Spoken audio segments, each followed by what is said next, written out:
See, as I told again, residential or commercial building is not very fast moving. It is everything should be scheduled wise. Everything is preventive maintenances.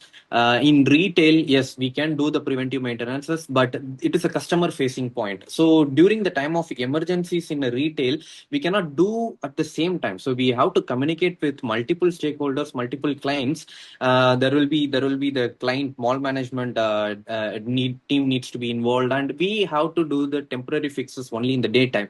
Mostly for the retail team, that the issues will be the maintenance will be conducted on the permanent maintenance will be conducted in the night time. So we have to make a proper planning in the daytime. What needs to be done, a temporary fix should be done without compromising safety. We have to barricade anything. If it is a major incident, yes, we have to do the shutdown properly and we have to carry out. But if it is a minor emergency, we can temporarily do a fix, and by the night we have to do the permanent fix, and everything has to be documented. And by the next, within 24 hours of whatever has happened, we have to submit the document like incident report, whatever is the price involved, quotations, financial aspects. We have to submit it. This is what I say in retail. But in residential, we can do the work if it is already planned preventive maintenances.